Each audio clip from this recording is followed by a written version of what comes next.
అందరికీ నమస్తే అండి. రవిప్రకాష్ గారిపై వైసీపీ ఎదురుదాడి అనాలో లేదంటే బూతుల దాడి అనాలో నాకు కూడా అర్థం కావట్లా. ఇక్కడ కొన్ని ఫోటోలు డిస్ప్లే చేస్తున్నాను చూడండి.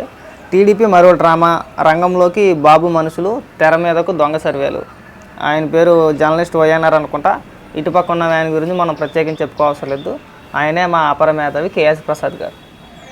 వీళ్ళు మాత్రం వైసీపీకి అనుకూలంగా మాట్లాడితే మాత్రం నిజాయితీ పరులు, న్యూట్రల్గా ఉండే వ్యక్తులు, మేధావులు, విశ్లేషకులు, రాష్ట్ర ప్రజల కోసం పాటుపడే వ్యక్తులు వీళ్ళు.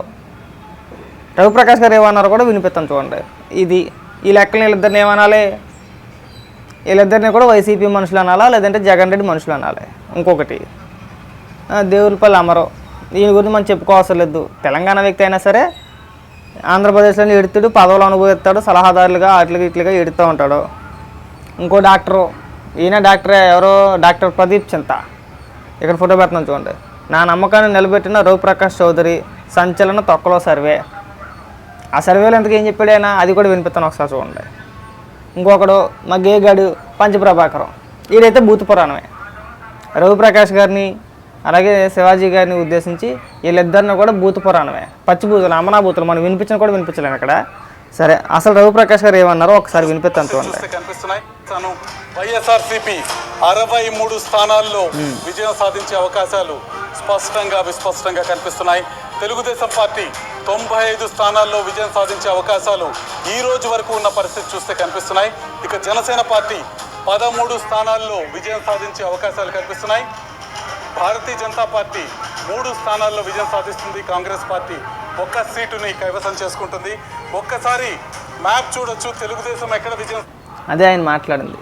వైఎస్ఆర్సీపీ పార్టీ 2024 ఎన్నికల్లో కేవలం 63 స్థానాలే గెలవబోతుంది.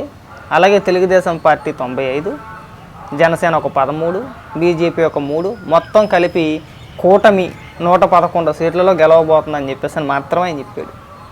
అంతే ఆయన మాట్లాడింది.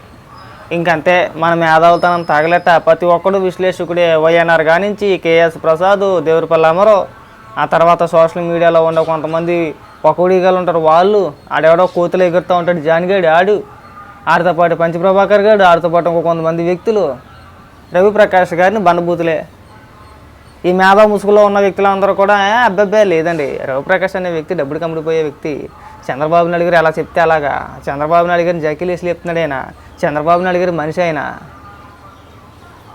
ఈ మేధావులు ఈ కింద ఉన్న సోషల్ మీడియా ఎవరైతే పంచప్రభాకరో లేదంటే ప్రదీప్ చింతనో వీళ్ళు ఎవరైతే ఉన్నారో వీళ్ళైతే పురాణాలే. ఇంకా మనం చెప్పుకోవాల్సిన లేదు. ఇంకా వాళ్ళ గురించి మనం ప్రత్యేకించి మాట్లాడుకోవాల్సిన అవసరం కూడా లేదు. ఇంకా వీళ్ళు ఏమనుకుంటున్నారంటే జగన్మోహన్ రెడ్డికి అనుకూలంగా మాట్లాడి వైఎస్ఆర్సీపీ పార్టీని మళ్ళీ గెలుచుద్దని చెప్పారనుకో ఎవరన్నాను. ఉత్తముడు, మేధావి, న్యూట్రల్గా ఉండే వ్యక్తిరా, ఏ పార్టీకి సంబంధం లేని వ్యక్తి, ప్రజల బాగోగుల గురించి మాట్లాడుతున్నాడు అని చెప్తారు. అదే సర్వేలో ఓడిపోతున్నారు వైసీపీ అంటే ఎమ్మటే తీసుకొచ్చి టీడీపీ కంట కట్టేసి చంద్రబాబు నాయుడు గారు మనిషి డబ్బుడికి అమ్ముడిపోయాడు. మీ మేధావితనం తగలెట్ట కేఎస్ ప్రసాద్ గారు మీకేమైంది?